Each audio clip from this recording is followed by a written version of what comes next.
இது எனது உள்ளூராட்சி தேர்தல் சம்பந்தமான விடயங்கள் மக்களுக்கு தெளிவுபடுத்துவதற்கான ஒரு கருத்தரங்கைத்தான் நான் இதிலே முன்வைக்கின்றேன். யாழ் மாநகர சபை சம்பந்தமானது மாத்திரம் இன்று அறிவிக்கின்றேன். யாழ் மாநகர சபை கடந்த 50 ஆண்டுகளுக்கு மேலாக எந்த விதமான ஒரு அபிவிருத்தியும் இல்லாமல் யாழ் மாநகர சபை இயங்குகின்றது.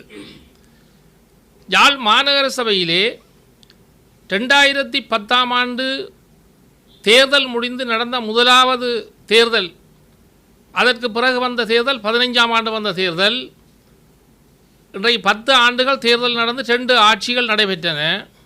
2 ஆட்சிகளிலுமே பாரிய பல கோடி ரூபா மோசடியான ஊழல்கள் நடைபெற்றிருக்கின்றன. காரணம், முன்பு 2009ஆம் ஆண்டு காலப்பகுதியிலே ஒரு 5000 ரூபாயாக இருந்த ஒரு வரி 25,000 ரூபா ஆக பல மடங்காக வரிகளை மாநகர சபை கூட்டியது. அந்த மாநகர சபைக்கு மாத வருமானம் பல கோடி ரூபா வந்தும் யாழ்ப்பாண மாநகர சபையில் எந்த விதமான ஒரு வித்தியாசமோ எந்த விதமான ஒரு அபிவிருத்தியோ இன்று வரைக்கும் நடைபெறவில்லை. அதற்கு காரணம், அந்த பணம் எங்கே போகின்றது என்பதை தேடி கண்டுபிடிக்க வேண்டிய ஒரு சூழ்நிலை. இது மக்களுடைய பணம். மக்களுடைய பணத்தை யார் சூறையாடுகிறார்கள் என்பதை கண்டுபிடிக்க வேண்டிய கட்டாய தேவை இருக்கின்றது. ஆனபடியால் நாங்கள் இந்த முறை மாநகர சபை தேர்தல் வந்திருக்கின்றது. இதில் 27 வட்டாரங்கள் இருக்கின்றன. 27 வட்டாரங்களுக்கும் 27 பிரதிநிதிகள் தெரிவு செய்யப்பட வேண்டும். இந்த 27 பிரதிநிதிகளையும் தேசிய மக்கள் சக்திக்கு வாக்களிக்க வேண்டும் என்பதுதான் என்னுடைய கோரிக்கை. காரணம் என்னென்று கேட்டால், ஊழலற்ற கிளீன் ஸ்ரீலங்கா திட்டத்துக்குள்ளே வர்றது, அடுத்தது ஒரு யாழ்ப்பாண யூனிவர்சிட்டியில் இருக்கிற ஒரு சிரேஷ்ட விரிவுரையாளரைத்தான் அந்த கட்சி யாழ் மாநகர முதல்வராக தெரிவு செய்திருக்கின்றது போட்டிக்கு. இதன் அடிப்படையிலே யாழ் மாநகர சபையை நாங்கள் இந்த முறை தேசிய மக்கள் சக்தியிடம் கையளிக்க வேண்டும். காரணம், மத்தியிலே கூட்டாட்சி இருக்கின்றது. ஆனபடியால் அந்த மத்தியிலே ஜனாதிபதியினுடைய தலைமையிலே இந்த கட்சி இயங்குகின்றது. இந்த கட்சிக்கு பாராளுமன்றத்திலே 189 பாராளுமன்ற உறுப்பினர்கள் இருக்கின்றார்கள். அறுதி பெரும்பான்மையாக 180 தான் தேவை ஒரு சட்டத்தை மாற்றுவதற்கு. 159 பேர் இருக்கின்றார்கள். மேலதிகமாக 9 பேர் இருக்கின்றார்கள். ஆனபடியால் ஜனாதிபதி எங்களுடைய தமிழ் மக்களுடைய பிரச்சனையை இந்த முறை தீர்ப்பதற்கு அவர் நடவடிக்கை எடுக்க வேண்டும். இதன் ஒன்றாக மொத்த வடிவிலே வடமாகாணத்து மக்கள் அனைவரும் நாங்கள் தேசிய மக்கள் சக்திக்கு வாக்களிக்கின்ற பட்சத்தில் இந்த 5 ஆண்டுகளிலும் எங்களுடைய வளர்ச்சியை நாங்கள் கண்கூடாக காணலாம். இதை மக்கள் புரிந்து கொள்ள வேண்டும். எங்களுடைய வாக்குகளை சிந்தாமல் சிதறாமல் நாங்கள் தேசிய மக்கள் சக்திக்கு வாக்களித்தால் 5 ஆண்டுகளில் என்ன நடைபெறும் என்பதை நாங்கள் பார்த்துக்கொள்ளலாம். இது ஒவ்வொருத்தரும் தங்களுடைய பகுத்தறிவின் மூலமாக இந்த வாக்குகளை அவர்களுக்கு அளித்து இந்த தேசிய மக்கள் சக்தியை வெற்றி கொள்ள செய்து முழு பிரதிநிதித்தை அவர்களிடம் கொடுக்கும் பட்சத்தில் இதனுடைய முழு பலனை யாழ் மக்கள், யாழ் மாநகர சபை, யாழ் மாவட்ட மக்கள், வடமாகாண மக்கள் அனுபவிப்பார்கள். அதில் எந்த விதமாயும் நாங்கள் எள்ளளவும் சந்தேகம் கொள்ள வேண்டிய அவசியமில்லை. அடுத்ததாக, தமிழ் கட்சிகள் படும் பாடை நீங்கள் இந்த வானொலிகள், இந்த யூடியூபில் எல்லாம் நீங்கள் பார்த்துருப்பீர்கள். தமிழ் கட்சிகள் ஒவ்வொருத்தர் எப்படி போட்டு அடிக்கின்றார்கள் என்பதை உங்களுக்கு விளங்கும். அப்போ இவர்கள் இன்றைக்கு இப்படி அடிக்கின்றார்கள் என்று சொன்னால், 2009ஆம் ஆண்டு யுத்தத்தில் இவர்கள் எப்படி நடந்திருப்பார்கள் என்பதை நீங்கள் புரிந்து கொள்ள வேண்டும். 2009ஆம் ஆண்டு இறுதி யுத்தத்தில் இந்த 22 பாராளுமன்ற உறுப்பினர்களும் எப்படி நடந்திருப்பார்கள். இன்றைக்கு வீலுக்குள்ள இவ்வளோ பிக்சல் விடுங்கள், ஒவ்வொரு நாளும் யூடியூப்பை பார்த்தீங்கன்னா தெரியும். மாறி மாறி ஒவ்வொருத்தரை பற்றி சொல்கிற கதைகளை. ஆனால் இப்படி இன்றைக்கு இந்த 15 ஆண்டுகள் 16 ஆண்டுகளுக்கு பிறகு தான் இந்த கதை வருது. 16 ஆண்டுகளுக்கு பிறகு தான் அவைகளின் உண்மை தோற்றங்கள் வருது. முந்தி எல்லோரும் ஒன்றாக இருந்து செய்யகளை ஒன்றும் வழியில் வர இல்லை. இப்போ எல்லாற்ற கதையும் ஒவ்வொருத்தர் சொல்லி முழு கதையும் வழியில் வருது. அப்போ இப்படி வெளியில் வர்றதால தமிழ் மக்களுக்கு இன்னும் பாரிய இவேண்ட முழு முகமும் தெரியுது. இளம் சமுதாயத்திட்ட நாங்கள் வடமாகாணத்தை கொடுக்கணும். ஏற்கனவே ஆண்டு அனுபவித்த அரசியல்வாதிகளை ஒரு காலம் நம்பாதீங்க. ஆண்டு அனுபவித்த அரசியல்வாதிகள் உங்களுக்கு தெரியும், யார் யார் ஆண்டு அனுபவித்தவையாண்டு, உங்களுக்கு என்ன செய்தவையான்னு தெரியும். எல்லா பாராளுமன்ற உறுப்பினரையும் உங்களுக்கு தெரியும். இந்த ஆண்டு அனுபவித்த அரசியல்வாதிகள் திருப்பியும் தோற்றத்துக்கு பிறகு வந்து நிற்கணும். ஏதோ ஒரு விதத்தில் உள்ளுக்கு பூரலாம் உண்டு. உள்ளுக்கு பூர்றதுக்கு ஒரு ஓட்டையும் விட்டுறாதீங்க. எந்த ஓட்டையை விட்டு பிரயோசனம் இல்லை. உங்களுக்கு வந்து பூர்றதால அவைகளுக்கு ஒரு சீட்டை கொடுத்தோ, பாதி சீட்டை கொடுத்தோ, 5 சீட்டை கொடுத்தோ எந்த பிரயோசனம் நடக்க போகிறதே இல்லை. அந்த சீட்டை வச்சு அவை ஒன்றும் செய்ய போகிறதும் இல்லை. இவ்வளோ காலம் செய்யாத அந்த சீட்டை வச்சு எதுவும் செய்ய இயலாது. ஆனபடியால் நீங்கள் இந்த தமிழ் கட்சி என்று பார்க்காதீங்க. எல்லா கட்சியையும் ஒதுக்கி விடுங்க. எப்படி கூட்டி தள்ளுனீங்களோ, வீடுகளில் நாங்கள் விடிய காலம் வர வீடெல்லாம் கூட்டி சுத்தம் செய்து கூட்டுறதானே, அது மாதிரி இந்த முறை 50% கூட்டி தள்ளிட்டீங்க குப்பையை. இன்னொரு 50% இருக்குது. மொத்தம் வந்து யாழ்ப்பாணத்தில் 6 ஆசனம் 3 ஆசனம் கொடுத்தாச்சு. வன்னி மாவட்டத்தில் 6 ஆசனம், அதில் 3 ஆசனம் கொடுத்தாச்சு என்பிபிக்கு. அப்போ மொத்தமாக வட மாநிலத்தில் 6 ஆசனம் என்பிபிட்டே இருக்குது. ஒன்று போனஸ் சீட்டில் அமைச்சர் சந்திரசேகரன் தோழர் அவர்கள் இருக்கிறார். அப்போ மொத்தம் 7 ஆசனம் வட மாநிலத்தில் இருக்குது. மிச்சம் 6 ஆசனம் தான் இப்போ பிச்சு ஒவ்வொருத்தர் வச்சிருக்கணும். ஊசி அது இதுன்னு சொல்லி எல்லாம் ஒவ்வொரு ஆசனத்தை வச்சு கொண்டு நிற்கணும். இந்த ஆசனங்கள் ஒன்றிலும் வேலை இல்லை, எதுவுமே நடக்காது. என்னென்னு கேட்டால் 159 ஆசனத்தோட ஜனாதிபதி அவர்கள் அன்ரோகுமார் திசாநாயக்கர் தலைமையில் நாடு இயங்குது. இப்போ கிட்டடியில் நீங்கள் பார்த்துருப்பீங்க, ஒவ்வொருத்தரையும் சொல்லலாம் டிசம்பரோட முடியுது, 8ஆம் மாதம் முடியுது.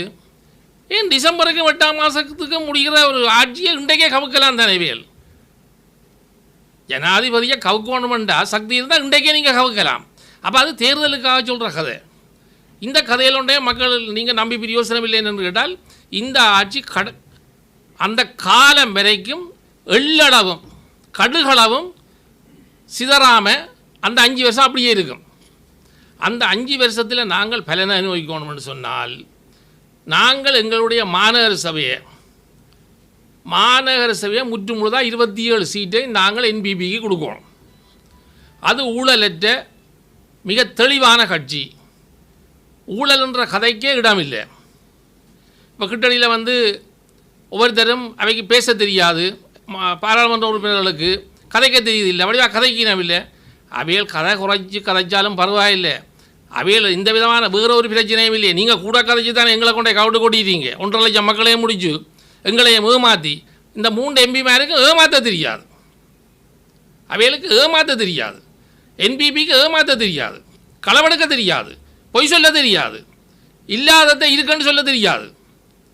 ஆனபடியா இப்படியான இந்த வம்பு தும்பு வேலைகள் எல்லாத்தையும் கலைக்கிற கட்சிகளுக்கு நீங்கள் போட்டு பிரயோசனம் இல்லை. 2000 ஆண்டில் இருந்து நீங்கள் பார்த்துருப்பீங்க இந்தந்த ஆட்களுக்கு நாங்கள் வாக்கு போட்டுறாங்கன்று. இன்று வரைக்கும் எங்களுக்கு பிரயோசனம் இருந்ததா? வீடுகளில் இருக்க இயலாது, நுழம்புத்தொல்ல யாழ் மாநகர சபையில் வீட்டில் கதவு திறக்க இயலாது, ஜன்னல் திறக்க இயலாது. அதுக்கு காரணம் கழிவு நீர்கள் முழுக்க தேங்கி நிற்கிது. டொய்லெட்டிலே வந்து ஃபிட்டுகள் எல்லாம் நிறைஞ்சு வழியுது. இதெல்லாம் கழிவுகள் முழுக்க அகற்றி கொண்டு போய் சுத்தப்படுத்தி செய்ய வேண்டிய திட்டங்கள் இருக்குது. இது என்பிபி செய்கிறது உடன்பட்டிருக்கு. மத்திய அரசு தான் எங்களுக்கு எதையும் செய்யலாம். நாங்கள் சில்லமாக கூட வாக்குகளை உடைச்சி போட்டு எதையும் செய்ய இயலாது. யாழ் மாநகர சபையில் இருக்கிற மக்கள், நீங்கள் 100க்கு 100 வீதம் இல்லை 1000 வீதம் இந்த 4 நாள் இருக்குது சிந்திங்க.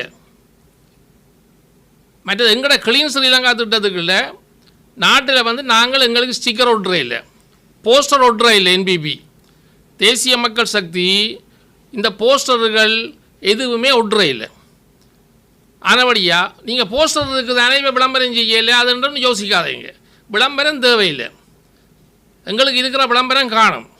நீங்கள் எங்களுக்கு வந்து தேசிய மக்கள் சக்தி நீங்கள் வாக்களிச்சிங்கன்னு சொன்னால் மாநகர சபை அடுத்த 5 ஆண்டில் மாபெரும் அபிவிருத்தியை நோக்கி போகும். அதில் நீங்கள் கடுகளவும் நீங்கள் சிந்திக்க வேண்டிய அவசியம் இல்லை. இந்த வாக்குகளை கொண்டே நீங்கள் வேறு யாருக்கும் போட்டிங்கன்னு சொன்னால் சுடலைக்கு கொண்டே குப்பையை போடுற மாதிரி தான் இருக்கும். அந்த வாக்கால் எங்களுக்கு எந்த பிரயோசனமும் வராது. எந்த கட்சிக்கும் நீங்கள் போடுறதால எந்த பலனும் பெற போகிறது இல்லை. யாழ் மாநகர சபையை நாங்கள் ஒரு மிக சிறந்த ஒரு தலைநகரமாக்கணும்னு சொன்னால் எங்களுடைய கனவு யாழ் மாவட்டத்து மாநகர சபையை நாங்கள் மிக ஒரு சிறந்த ஒரு மாநகர சபை ஆக்கணும்னு சொன்னால் இதை நாங்கள் என்பிபிக்கு தான் கொடுக்கணும். ஆனபடியால் உங்கள்கிட்ட தயவாக நான் போன முறையும் என்பிபிக்கு வாக்களிங்கன்னு சொல்லி வாக்களித்து 3 ஆசனம் கிடைச்சது, மொத்தமாக 6 ஆசனம் கிடைச்சிருக்கு. இந்த முறையும் சொல்கிறேன், இந்த வாக்குகளை யாருக்கும் அளிக்க போகாதீங்க, எந்த பிரயோசனமும் இல்லை. அதனுடைய என்பிபிக்கு தேசிய மக்கள் கட்சிக்கு இந்த வாக்குகளை அழியுங்கன்னு சொல்லி இது ஒரு மிகப்பெரிய ஒரு சிறந்த திட்டத்தை உருவாக்கின 5 வருஷம் என்று சொல்லி உங்களுக்கு உத்தரவாதம் தர்றேன். நீங்கள் இந்த வாக்குகளை அவர்களுக்கு போடுங்க. உங்களிடமிருந்து நான் அன்பாக விடைபெற்றுக் கொள்கின்றேன். மக்கள் சக்தி வாக்களிப்பதால் யாழ்ப்பாண மாநகர வளமாக இருக்கும் என்ற ஒரு உத்தரவாதத்தை வழங்குவீங்க. நீங்கள் கட்சியினுடைய அடிப்படை உறுப்பினரோ இல்லை பாராளுமன்ற உறுப்பினரோ எதுவும் இல்லாத நிலையில் அந்த உத்தரவாதத்தை நீங்கள் எப்படி நடைமுறைப்படுத்த? நாங்கள் எல்லா அமைச்சர்மாரோடும் எனக்கு தொடர்பு இருக்குது, மேல்மட்டத்தில் எனக்கு தொடர்பு இருக்குது, யாழ்ப்பாணத்தில் உள்ள அமைச்சர் சந்திரசேகரன் அவர்களோட நிறைய தொடர்பு இருக்குது. அதனுடையால் நான் எனக்கு எல்லாரோடும் நான் கதைச்சு தான் நான் இந்த முடிவெடுத்திருக்கிறேன். ஓம் தேர்தல் முறைமைக்கு மாறாக இன்னொரு பிரதேசத்துக்குரிய தான் முதன்மை வேட்பாளராக போட்டிருக்கிறார்கள். அது உண்மையிலே ஒரு தேர்தல் முறைகேடு. ஏற்கனவே ஆரம்பத்திலேயே அவ்வாறு முறைகேடு இருக்கும் போது அதை எப்படி உறுதிப்படுத்தலாம்? முறைகேடுகளை பற்றி தேர்தல் திணைக்களம் தான் ஆராயணும். நானோ அப்படி இல்லாட்டி ஒரு பத்திரிகையாளரோ ஆராய இயலாது. முறைகேடுன்றதை கண்டுபிடிக்கிறது தேர்தல் திணைக்களத்தின் வேலை. அது எந்த வேலையோ உங்களோட வேலையோ இல்லை. அதை அவையவே அந்தந்த வேலையை செய்வினோம். அதுபடியால் நாங்கள் சொல்கிறோம், நிச்சயமாக இந்த கட்சி வெல்லும், இந்த கட்சிக்கு வாக்களிங்க. நாங்கள் இந்த இதில் வர பெனிஃபிட், அதாவது இதில் லாபம் இந்த மக்களுக்கு தான் வரும். யாழ்ப்பாண மாநகர சபை வெல மோசமான ஒரு மாநகர சபையாக இருக்குது. கழிவு வாய்க்கால்கள், கழிவு எல்லா விதமான கழிவு குப்பைகள் கூட 10 நாளைக்கு ஒருக்கா தான் எடுக்கணும். ஆனால் வருமானம் கோடிக்கணக்கில் வருகிறது. ஆனபடியால் நாங்கள் 2 ஆட்சியை கண்டனாங்கள் யுத்தம் முடிஞ்சது பிறகு. அந்த ஆட்சியில் கூட இது ஒன்றும் நடக்கலை. ஒரு புது கட்டிடங்களோ எந்த விதமான இதுவும் அபிவிருத்தியும் நடக்கலை. அதனுடையால் மாநகர சபையில் உள்ள நாங்கள் மாநகர சபையில் இருக்கிறோம். பகலில் கதவுகளே திறக்கல, அவ்வளவு நுழம்பு. ஆனபடியா இன்றைக்கு ஆஸ்பத்திரியை போய் பார்த்தீங்கன்னா மக்கள் நிறைஞ்சு வழியினோம். காரணம் என்னென்றால் அவ்வளோ நோய். அப்போ அதுக்கு காரணம் என்ன? அடிப்படை சுத்தம் இல்லை. அப்போ நாங்கள் மாநகர சபை மிக முக்கியமான ஒரு இடம், சுத்தமாக இருக்க வேணும். அந்த சுத்தத்தை உண்டு பண்ணக்கூடிய ஒரு புதுமையான ஒரு ஆக்களுக்கு நாங்கள் வாக்களிக்கிறதால நாங்கள் மாற்றத்தை காணுவோம். நாங்கள் எதையுமே இழக்க இல்லை, நாங்கள் மாற்றத்தை காணுவோம், அவையை நம்புவோம். நாங்கள் மாற்றம் எங்களுக்கு 5 வருஷத்தில் கிடைக்காட்டி நாங்கள் திருப்பி ஒரு முடிவு எடுப்போம். இதுதான் என்ற கொள்கை. நிச்சயமாக மாற்றம் வரும். நாடாளுமன்ற தேர்தலுக்கு முன்பு நீங்கள் ஒரு பத்திரிகை போல என்பிபிக்கு ஆதரவை கொடுக்குமாறு அவர் கோரிக்கையை விடுத்திருந்தீர்கள். இப்பொழுது நாடாளுமன்ற தேர்தல் நிறைவடைந்து ஒரு 6 மாத காலம் கடந்துவிட்டது. என்பிபி அரசாங்கத்தினுடைய ஆட்சி திருப்தியானதாக இருக்கிறதா? கொடுக்கப்பட்ட வாக்குறுதிகள் எல்லாம் சரிவர நிறைவேற்றப்படுகிறதா? 100க்கு 100% நிறைவேற்றப்படுகிறது. எந்த விதமான ஊழலும் இல்லை. என்பிபி அரசாங்கம் இன்றைக்கு எத்தனையோ ஆயிரக்கணக்கான கோடி ரூபாயை மிச்சம் படுத்துது. காரணம் என்னென்னு கேட்டால், அன்றைக்கு நீங்கள் எஸ்எம்எஸில் பார்த்துருப்பீங்க, 998 மில்லியன் டயலாக்கு போக வேண்டிய பேமெண்ட்டை நிப்பாட்டியது. காரணம் என்னென்னு கேட்டால், ஒரு ரிப்போர்ட்டர் கேட்ட இடத்துல விஷயம் ஹாப்பி நியூ இயர் போட சொல்ல ஏன் போட இல்லையான்னு கேட்டதுக்கு இல்லை அப்படி 2250 லிட்டர் பெட்ரோல் டீசல் வர்றது மாதம் ஒரு அமைச்சருக்கு அலோகேஷன். இன்றைக்கு 750 லிட்டருக்கு தான் அலோகேட் பண்ணியிருக்கு. வாகனங்கள் இல்லை, போலீஸ் பாதுகாப்பு இல்லை, ஆர்மி பாதுகாப்பு இல்லை, எத்தனையோ ஆயிரக்கணக்கான கோடி இன்றைக்கு மீதம் படுத்துக்கணும். என்னென்னு கேட்டால் ஊழலுக்கு எதிரான ஒரு அரசாங்கம் சொல்லிக்கொண்டு ஆட்சிக்கு வந்தது என்பிபி. கட்டாயம் அவர்களுடைய சபாநாயகர்களுடைய கல்வி தகமை தொடக்கம் இப்போ நீங்கள் சொன்ன மாதிரியான இதுகளெல்லாம் முறைகேடுகளாக அறிவிக்கப்பட்டு அதற்கு குரல் திருப்பி அவர்கள் மன்னிப்பு கேட்டிருக்கிறார்கள். அதெல்லாம் இல்லைன்னு சொல்லி சபாநாயகருடைய கல்வி தகமையை அவர்கள் இன்னும் உறுதிப்படுத்தவில்லை. இதெல்லாம் எதிர்கட்சிகள் குற்றச்சாட்டாக முன்வைக்கிறார்கள். இதற்கு என்ன பண்ணுறது? எல்லா இடமுமே எதிர்கட்சிகள் குற்றம் சொல்கிறது. இப்போ எதிர்கட்சி என்ன சொல்லுது? டிசம்பரோட வேண்ட கதை முடிஞ்சதுன்னு சொல்லுது. உங்களுக்கு தெரியும் ராஜித சேனரட்னா என்ன சொல்லியிருக்கிறாரு. ராஜித சேனரட்னா ஏற்கனவே எத்தனையோ தரம் தடம் பிறண்டு எத்தனையோ கட்சிக்கு மாறின ஒரு ஆள். அவர் உண்மையாக அவர் ஐக்கிய தேசிய கட்சியில் இருந்து திருப்பி மஹிந்தையை காத்தடிச்சோன்னா மஹிந்த ராஜபக்சேயோட போயிருந்து ஆண்டு அனுபவிச்சு போட்டு இப்போ திருப்பி போய் ரணிலோட நிற்கிறார். அதனுடைய இவியல்ன்ற கதைகள் எல்லாம் வந்து பாருங்க தாங்க எப்படி அம்பக் பண்ணலாம்ன்றதான் கதை. உண்மையாக வந்து இது நாங்கள் 5 வருஷம் நாங்கள் ஆட்சியை கொடுத்துருக்குறோம்.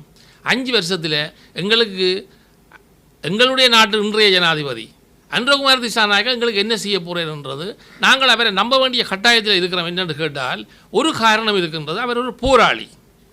எங்களுடைய தேசிய தலைவர் ஒரு போராட்டி, அவர் மரணித்தவர். ரோண விஜய் வீரா சுட்டு எரிக்கப்பட்ட அறகுறையா அவரும் மரணித்தவர். எங்களுடைய தேசிய தலைவரும் சுட்டு எரிக்கப்பட்டவர். ஆனபடியால் நாங்கள் அந்த இந்த இனம் தமிழினம் சிங்கள மக்களும் 1 லட்சத்துக்கு மேற்பட்ட ஜேவிபி மக்கள் காலமாயிருக்கிற இளைஞர்கள், எங்களிலும் கிட்டத்தட்ட 1 லட்சம் இளைஞர்கள் காலமாயிருக்கு, 1.5 லட்சம் மக்கள் 2 லட்சம் மக்கள் காலமாயிருக்கிறார்கள் யுத்தத்தில். அப்போ நாங்கள் அந்த ஒற்றுமையில் இடதுசாரி கொள்ள அடிப்படையில் நாங்களும் இடதுசாரி கொள்கை தான் எங்களுக்கு தேவை. ஜேவிபின்ற கொள்ளையும் என்பிபின்ற கொள்ளையும் இடதுசாரி கொள்கை. ஆனபடியால் ரெண்டும் போராடி இந்த நிலைக்கு வந்து அவை ஜனாதிபதியாக இன்றைக்கு வந்திருக்கிறபடியால் எங்களோட பிரச்சனைக்கு அவர் கட்டாயம் ஒரு சொல்யூஷன் தருவார் என்ற நாங்கப்பட்ட துன்பங்கள் அவைக்கு தெரியும். இதே துன்பத்தை அவையும் கண்டுதான் வந்திருக்கிறோம். எங்களை தெரிவு செய்தால் தையட்டி விகாரைக்கு எதிரான தையட்டி விகாரை தொடர்பாக ஒரு தீர்வை தருகிறோம் என நாடாளுமன்ற உறுப்பினர்கள் வேட்பாளர்கள் நாடாளுமன்ற தேர்தலுக்கு முதல் போய் காணி உரிமையாளர்களும் சொல்லியிருக்காங்க. ஒரு தேர்தல் முடிந்து 6 மாதம் காலமாகியும் எங்களை வந்து அவர்கள் இன்னும் சந்தித்து ஒரு வார்த்தை கூட பேசவில்லை என காணி உரிமையாளர்கள் குற்றம் சாட்டுகிறார். எந்த கட்சி உரிமையாளர்கள் சட்டவிரோத இல்ல அதை எந்த கட்சியில கேட்டவ என்பிபி காரர்கள் எங்களை வந்து இன்னும் சந்திக்கவில்லை. அவர் தேர்தலுக்கு முதல் போய் சொல்லியிருக்காங்க, நீங்க எங்களை தெரிவு செய்தால் உடனடியாக தீர்வு தருவோம். அதில் உண்மையான பிரச்சனை என்னென்று கேட்டால் நாங்கள் யதார்த்தமாக புரிஞ்சு கொள்ளணும். தையிட்டி வந்து அப்பப்போ வந்து தேர்தலுக்காக வர்ற ஒரு விவகாரம். தையிட்டி விவகாரத்தில் தையிட்டி விகார ஒரு இரவில் கட்டி முடிக்கப்பட்டதில்லை. எத்தனை பேர் இன்றைய சட்டத்தாரணிகள் அதில் இருக்கணும்? 10 சட்டத்தாரணிகளுக்கு மேலே இருக்கணும் அந்த கட்சிகளில். அதை பற்றி கதைக்கிறவன் இவையெல்லாம் ஒரு ஸ்டே ஆர்டர். மல்லாக நீதிமன்றம் 96ஆம் ஆண்டிலேருந்து இயங்குது. மல்லாக நீதிமன்றத்தில் ஒரு ஸ்டே ஆர்டர் எடுத்துருக்கலாம் தானே அத்திவாரம் போடைகளே. இந்த சட்டத்தாரணிகள் எத்தனை சட்டத்தாரணிகள் இருக்கிறீங்க ஒவ்வொரு கட்சியிலும்? சைக்கிள் கட்சியில் எத்தனை சட்டத்தாரணி இருக்குது?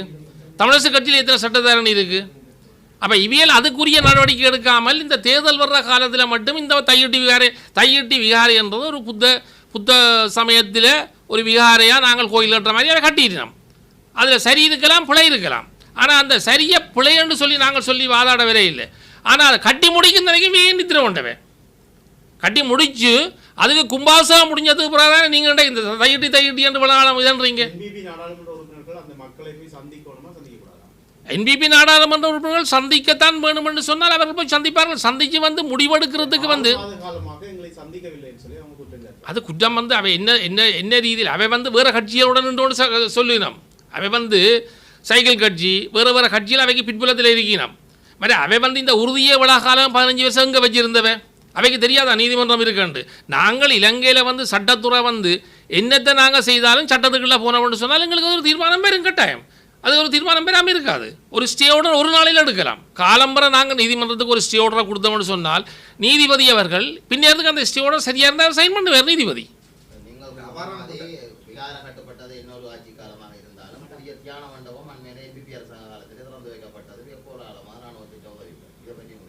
அதுவும் வந்து இப்போ அந்த அந்த அந்த வீடு அந்த காணிக்கு உரிமையாளர் ஆக்கள் நிற்கிற கட்சிக்காரன் செய்ய வேண்டிய வேலை.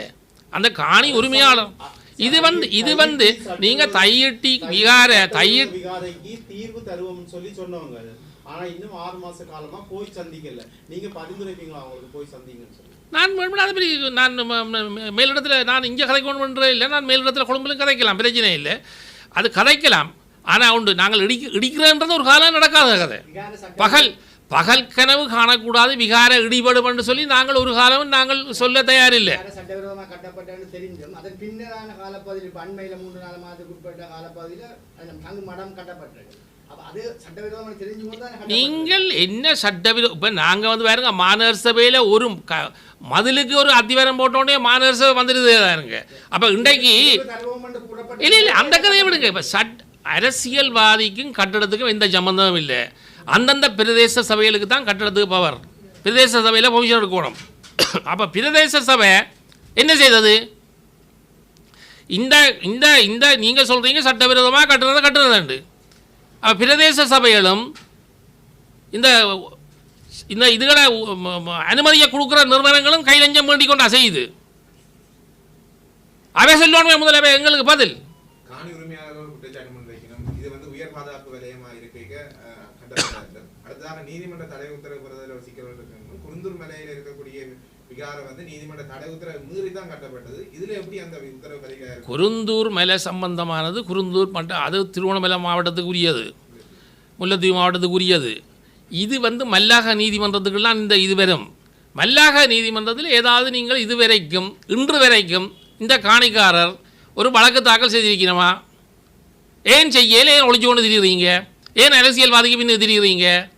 என்ன தேவை இருக்குது? நீங்கள் என்பிபி அரசியல்வாதிக்கு பின்னுக்கு தெரிய தேவையில்லை, நீங்கள் சைக்கிள் கட்சிக்கு பின்னுக்கும் தெரிய தேவையில்லை, வீட்டு சின்னத்துக்கு பின்னுக்கும் தெரிய தேவையில்லை, மானுக்கு பின்னுக்கும் தெரிய தேவையில்லை, சைக்கிளுக்கு பின்னுக்கும் தெரிய தேவையில்லை, ஊசிக்கு பின்னுக்கும் தெரிய தேவையில்லை. நீங்கள் சட்ட நடவடிக்கை எடுக்கிறது உங்களுக்கு என்ன? யாழ்ப்பாணத்தில் 5000 பேர் இருக்கணுமே சட்டத்தரணியால். ஏன் எடுக்காமல் இருக்கிறீங்க? ஏன் ஒழிக்கிறீங்க? என்ன தேவை ஒழிக்கிறதுக்கு? ஒழிக்க தெரிய வேண்டிய அவசியம் இல்லையே. இது உங்களோட சொந்த காணி யோசனாலே ஏன் ஒழிக்கிறீங்க?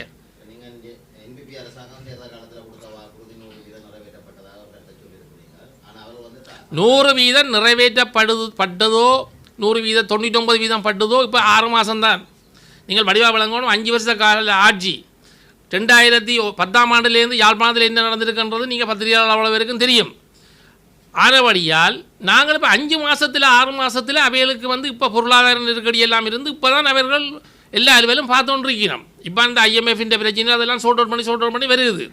எவ்வளவோ நெருக்கடிக்கெல்லாம் எங்களுடைய கௌரவ ஜனாதிபதி அவர்கள் இந்த பாராளுமன்றத்தை பாரமெடுத்திருக்கிறார். ஜனாதிபதி பதவியை அவர் 2 பதவியும் அவர் எடுத்தது வந்து இலங்கை வந்து பாதாளத்துக்கு இருக்கிற நேரத்தில் அவர் எடுத்திருக்கிறார். இதை மக்கள் உணரணும். அப்படி இருந்தும் இன்றைக்கு தண்ணி போதில் கூட 550 ரூபா விற்ற தண்ணி போதில் 350 ரூபா ஆக்கியிருக்கிறோம். அது உப்பு இல்லை உப்புன்னு சொன்னால் உப்பு வந்து அம்மாந்தோட்டையிலேருந்து தான் இவ்வளோ உப்பு வந்தது. அம்மாந்தோட்டையில் மழை கூடி உப்பு நியாயமாக அழிஞ்சு போச்சு. அதுக்கப்புறம் இறக்குமதியும் செய்தவை. இப்போ உப்பு வந்து இந்த மாதம் அடுத்த மாதம் தான் உற்பத்தி ஆகிற காலம்.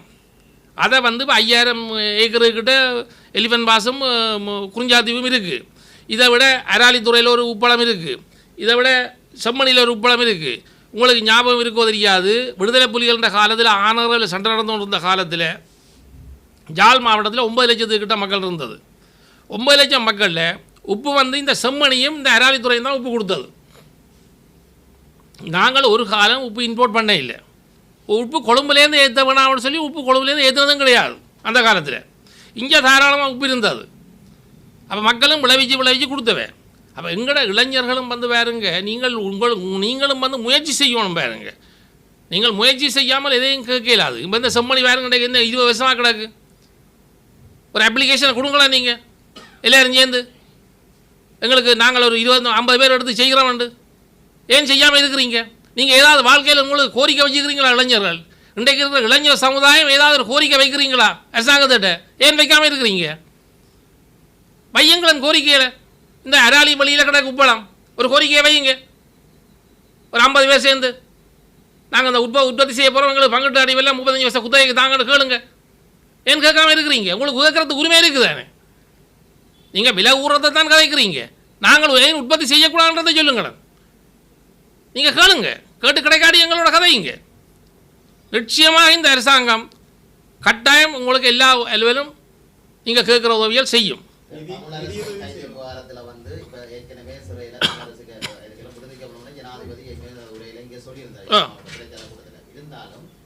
சட்டமாதிபத்தனைகளத்தை சாட்டி அவர்கள் விடுவிப்பு நடவடிக்கை ஈடுபட்டுக் கொண்டிருக்கின்றது. இந்த நிலையில வந்து 10 பேர் அதாவது தண்டனை தீர்க்கப்பட்ட கைதிகள் இருக்கிறார். ஜனாதிபதி இனத்தால் பொது மன்னிப்பில் ஒரே நாளிலே விடுதலை செய்யக்கூடிய அதிகாரம் அவற்றை கையிலே இருக்கு.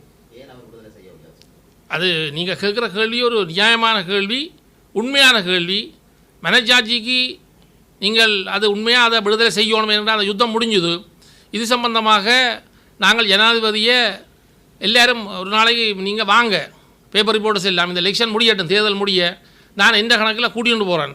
ஒரு மீடியாவை வச்சு அவர்கிட்ட கேட்டு அவர் ஏன் விடுதலை செய்யலான்றதை நாங்கள் கேட்போம். ஏனெண்டா அவர் மன்னிப்பு கொடுக்க அவருக்கு கேளும். ஏன்னா இது யுத்தம் முடிஞ்சுது. யுத்தம் முடிஞ்சது மட்டும் இல்லை பாருங்க, இனிமேல் எந்த காலத்திலேயும் வந்து ஒருத்தரை ஒரு துவக்க தூக்குறதுக்கு இங்கே வடமாநிலத்தில் ஒருத்தரும் தயாரும் இல்லை. ஏன்னா அந்தளவுக்கு எங்களோட மக்கள் நொந்து நூலாகி நிற்கிறோம். ஆனால் ஜனாதிபதி இப்போ நீங்கள் இவர் கேட்குற கேள்வி ஒரு தரமான கேள்வி. அதில் ஒரு 3 பேர் 4 பேரத்தெல்லாம் விடத்தான் வேணும். இது சம்பந்தமாக நாங்கள் கதைக்கோணும் பாருங்க. நாங்கள் எதையும் கேட்காமல் பெற இயலாது பாருங்க. நாங்கள் அடிக்கடி கேட்கணும். நீங்கள் கேட்குற கேள்வி ஒரு நியாயமான ஒரு தர்மமான கேள்வி. நிச்சயமாக நாங்கள் அது சம்பந்தமாக நாங்கள் ஒரு கதைச்சி திருப்பி ஒரு தீர்மானத்தை எடுத்து திருப்பியும் கதைப்போம்.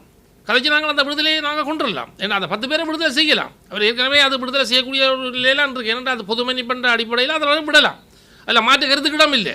ஆனால் இனி அவருக்கும் எங்களுக்கு ஒரு நாளைக்கு இவ்வளோ பிரச்சனை இருக்குன்னு சொன்னால் அவர் ஒரு நாட்டு தலைவராக இருக்கிறதுக்கு ஆயிரக்கணக்கில் பிரச்சனைகள் இருக்கும். நாங்கள் அதை ஒரு அணுகிற விதமாக கதைச்சி எல்லோரும் சேர்ந்து இடைக்கிட அது சம்மந்தமாக கதைக்கணும். கதை கேட்கல நாங்கள் செய்யலாம். அதனுடைய நீங்கள் இந்த மீடியா தான் அதை கொஞ்சம் புஷ் பண்ணணும். நானும் வாரன்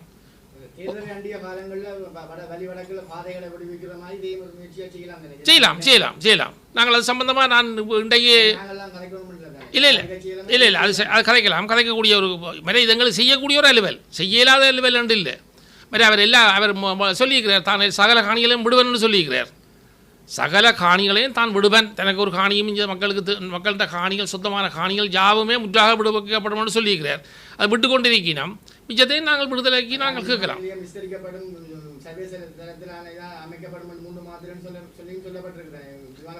கட்டாயமாக அது நடக்கும்.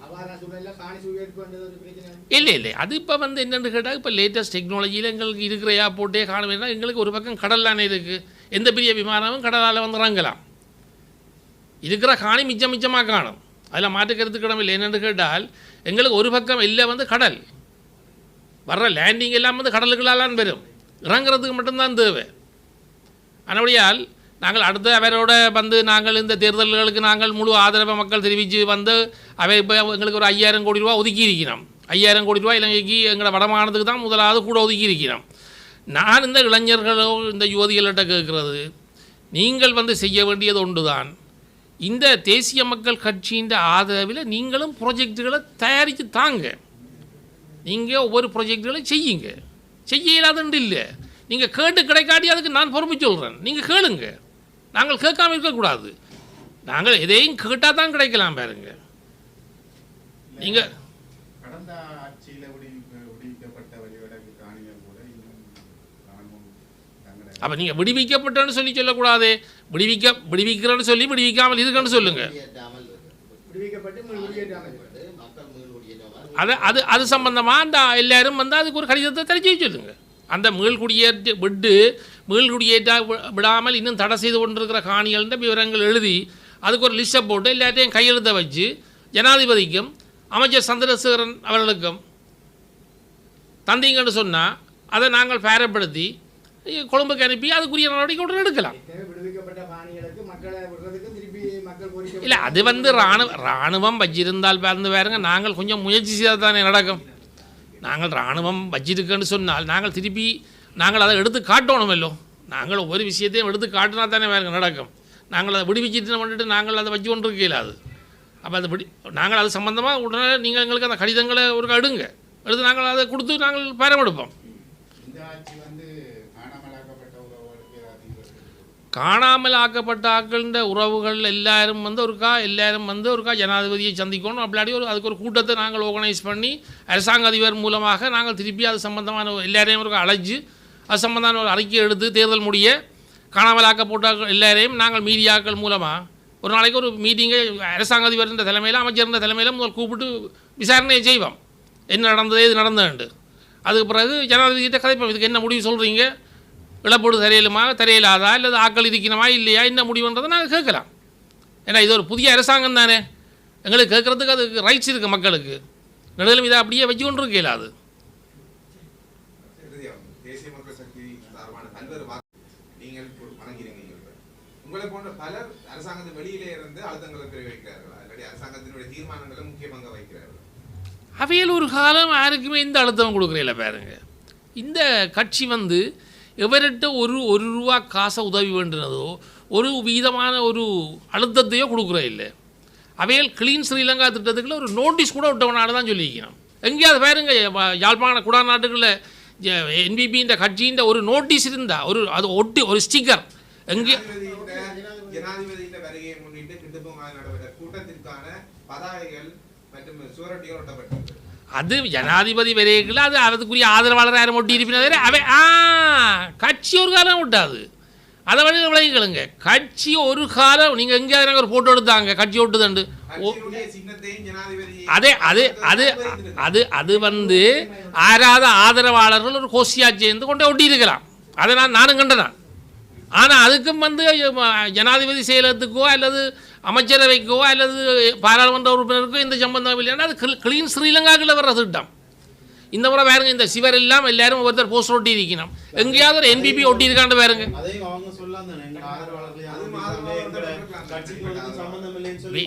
இல்லை அது இல்லை. இது வந்து நாங்கள் வந்து எல்லாத்தையும் தூக்கி பார்க்கலாம் பாருங்க. எங்களோட கட்சி வந்து மிகவும் க்ளீனாக இருக்குது பாருங்க. அதில் வந்து மாற்று கருத்துக்கு இடமில்லை. நீங்கள் இன்னும் 1 வருஷம் 2 வருஷம் போகத்தான் நீங்கள் இதை பற்றி கூடுதலாக குறைச்சி கதைக்கணும் என்னென்னு கேட்டால் எங்களோட கட்சியில் ஒரு 6 மாதம் தான் பாருங்க இந்த கட்சி இயங்குது.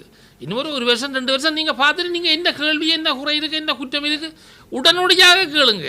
கடந்த பாராளுமன்ற தேர்தலில் தேசிய மக்கள் சக்திக்கு ஆதரவாக வாக்கு சேகரித்த 2 அடிப்படையில் உங்கள் கேள்வி பிரதேச ஒருங்கிணைப்பு கூட்டங்களாக இருக்கலாம், மாவட்ட ஒருங்கிணைப்பு கூட்டங்களாக இருக்கலாம், பலவற்றும் முரண்பாடான நிலைமையில இடையில கைவிடப்படுது. அவ்வாறான நிலைமையில உள்ளூராட்சி சபைகள் இவ்வாறு ஒரு நேர்மையான ரீதியில அதில் நிச்சயமாக நீங்கள் கேட்குற கேள்வி நானும் அந்த டிவி அந்த ப்ரோக்ராம்கள் பார்த்துனான். அதில் நீங்கள் உண்மையாக கூட ஒவ்வொருத்தரும் கூட மனச்சாட்சியை தொட்டு சொல்லுங்கள். ஒவ்வொருத்தரும் யாழ்ப்பாணத்தில் பிறந்த அவ்வளோ பேரும் அதில் கதைக்கிறதெல்லாம் ஒரு தர்மமான கதையாக நியாயமாக குழப்புறத்துக்கண்டே வந்திருந்து கதைச்சால் இப்போ நீங்கள் என்னோட கேள்வி கேட்க நான் உங்களுக்கு எவ்வளோ அன்பாக பதிலளிக்கிறேன். ஊசி வந்து சும்மா எல்லாத்துக்கும் ஊசியை போட்டு வந்தால் எல்லோரும் பொறுப்பான எல்லாத்துக்கும் ஊசி தொட்ட எல்லாத்துக்கும் ஊசி. அப்போ அது அந்த அமைச்சர் பொறுமையானவர் இந்த பாராளுமன்ற உறுப்பினர் 3 பேரும் பொறுமையான வேண்ட வழியாக கேட்டுருக்கணும். இப்போ எங்கே தவணை இதை கேட்டிருந்தால் சில வேளை அதெல்லாம் வேறு விதத்தில் முடிஞ்சிடும். நீங்களே அந்த இதெல்லாம் கேட்ட நீங்கள் தானே உங்களோட மனச்சாட்சி சொல்லுங்கள். இந்த ஊசி போட்டு ஆட்டுற ஆட்டத்தை பார்த்த நீங்கள் தானே ஊசி என்ன ஆட்டம் ஆட்டுதாண்டு இதெல்லாம் மனுஷத்தன்மையா ஒரு பண்பா ஒரு பழக்க வழக்கமா? வேற இந்த பாராளுமன்றம் இன்றைக்கு 75 வருஷமாக இருக்கிற பாராளுமன்றமே 75 வருஷமாக இருக்கிற பாராளுமன்றத்தில் இப்படி ஒருத்தர் வந்து இவ்வளோ கேவலமான நிலையில் வந்திருக்கா இல்லையே?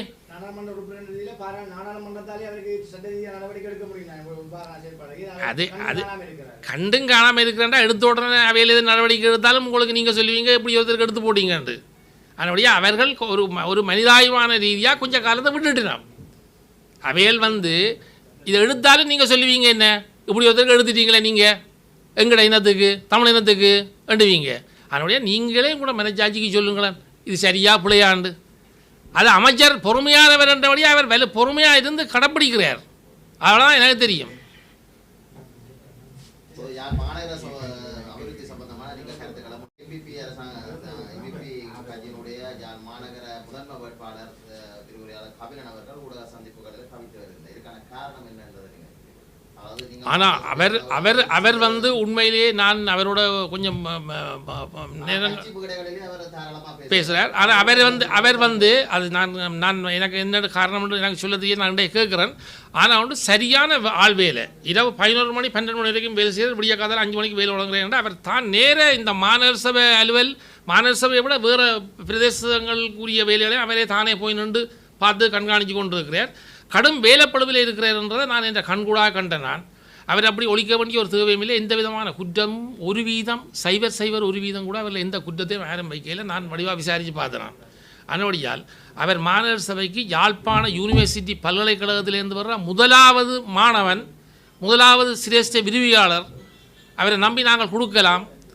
இதில் ஒரு வர்த்தகரோ அப்படி இல்லாட்டி இதை வந்து கொள்ளையடிக்கிறதுக்கு மாநகரசபை விழாவில் கொள்ளையடித்த மாதிரியான அடிக்கிறதுக்கோ எந்த விதத்திலும் ₹1 காசை கூட மாநகர சபையினுடைய பணத்தை மக்களுடைய பணத்தை ₹1 வீணாக்கிறதுக்குரிய நிலைமை ஒரு காலம் ஏற்படாது. அதே நேரம் யாழ்ப்பாணம் ஒரு புதுப்பொலிவில் 5 வருஷத்துக்குள்ள வேறு நீங்கள் பாருங்கள். இந்த மலசல கூட பிரச்சனை மலக்கழிவு சில கழிவுகள் வேஸ்ட் வாட்டர்களுக்கெல்லாம் ட்ரைனேஜ் சிஸ்டங்கள் கொண்டு இப்படியே கொண்டு போய் தள்ளி விடுறதுக்குரிய திட்டங்கள் அவ்வளோ வாய்க்கால் வடிவால் அமைப்பு அது ஒரு வெளிநாடுகளில் கதைச்சிருக்கு. அந்த திட்டம் முழுக்க 100% நடைபெறும். நுழம்புத்தொல்ல முடியும். ஒரு நியூ சிட்டி ஒன்று வரும். அண்டர் கிரவுண்டில் கேபிள் வருது.